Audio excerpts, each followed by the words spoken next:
নমস্কার বন্ধুরা, কেমন আছেন সবাই? আমার চ্যানেলে সবাইকে স্বাগত জানাই। আজ বাদে কাল নববর্ষ, তাই আমার সকল দর্শকদের জানাই আমার ভালোবাসা ও আন্তরিক শুভেচ্ছা, আর বড়দের জানাই প্রণাম দিয়ে শুরু করছি একটা মিষ্টি সন্দেশ। কেমন? দেখো, প্রথমেই এখানে চিনি আর একটু ছোট এলাচ নিয়ে 3টে নিয়েছিলাম। গন্ধটা ভীষণ ভালো আসে, ফ্রেশ একদম। নিয়ে একদম এটাকে পাউডার ফর্মে করে নিতে হবে। তোমরা যেন এটা ভেবো না যে দানা দানা থেকে যাবে, মানে এলাচটা একদম হবে না, ভীষণ স্বাদ আসে। ঠিক এই মতন করে নিও, কেমন? তারপরে দেখো, আমি পনির নিয়েছি।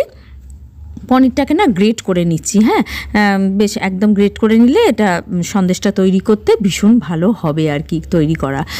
তো দেখো, সম্পূর্ণটা গ্রেট করে নিলাম ঠিক এই মতো।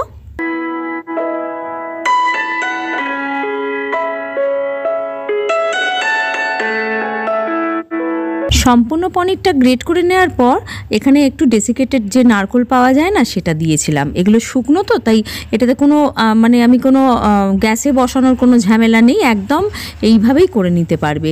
তো ডেসিকেটেড নারকেল আর প্রথমে তো চিনিটা আমি মানে পাউডার ফর্ম করেই নিয়েছিলাম। ডেসিকেটেড নারকেল আর এই পনিরগুলো যেটা গ্রেট করে নিয়েছি সেটাকে না পেস্ট করে নেবো, একদম এরকম পেস্ট হয়ে যাবে। দেখো, ঠিক এই মতো যতটুকু ছিল সম্পূর্ণটা এইভাবে পেস্ট করে নিয়েছি। নারকেলটা কিন্তু অপশনাল। হ্যাঁ, নারকেলের যে গুঁড়োটা দিয়েছি আর কি, পাউডারটা যদি তোমাদের থাকে দিও, না থাকলে দুধের পরিমাণটা, গুঁড়ো দুধের পরিমাণ, গুঁড়ো দুধ দিলাম। দেখো, চিনি দিলাম, গুঁড়ো চিনিটা দিয়ে দিলাম এই সময়, গুঁড়ো দুধ দিলাম।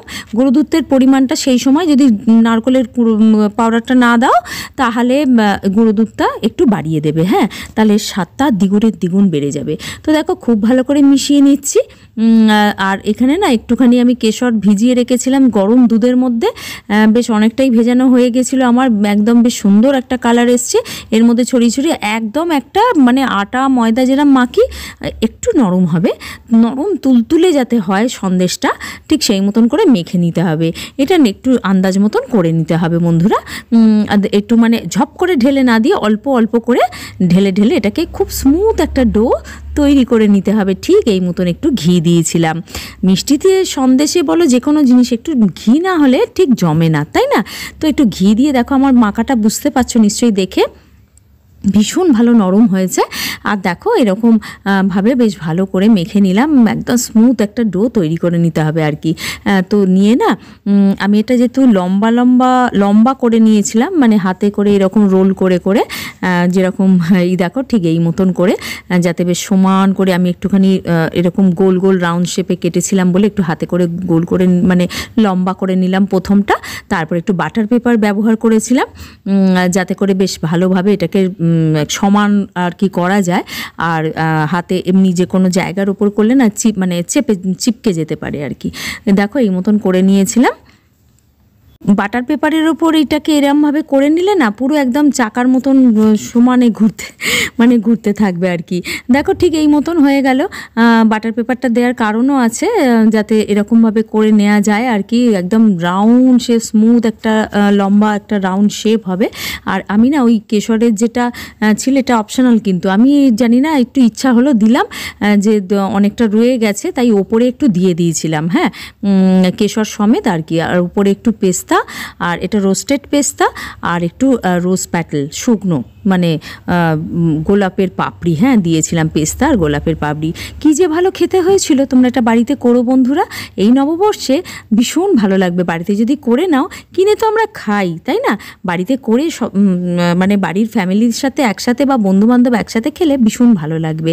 তো দেখো, ঠিক বাটার পেপারটা যেভাবে আমি এরমভাবে রাউন্ড করে এরমভাবে করে নিচ্ছি, মানে পুরো আমার পেস্তা আর রোজ প্যাটেলটা খুলে পড়ে যাবে না আর কি, এরমভাবে, যাতে ওই জন্য একটুখানি এরমভাবে বাটার পেপারের সাহায্য নিয়ে আমি এরমভাবে করে, দেখো কি সুন্দর লাগছে না? ব্যাস, এরম সমান করে এরকম মানে ছোটো ছোটো করে কেটে নিয়েছিলাম।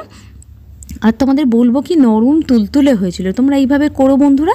আর হ্যাঁ, মাখার সময় একটা কথা, ইম্পর্টেন্ট কথা বলে রাখি, যদি দেখো যে দুধটা আমি যে পরিমাণে হাফ কাপ নিয়েছি আমার হয়ে গেছে, তোমাদের হয়তো হলো না, সেই জায়গায় দুধের গুঁড়ো দুধটা একটু রেখো বেশি করে, মিশিয়ে মিশিয়ে করে নিও, ব্যাস রেডি হয়ে যাবে। না, সে একটা সুন্দর সন্দেশ মিষ্টি তৈরি হয়ে যাবে, নরম তুলতুলে। তাহলে বন্ধুরা, আজকের মতন এইটুকু থাক, কাল আসছি নতুন কোনো কন্টেন্ট নিয়ে।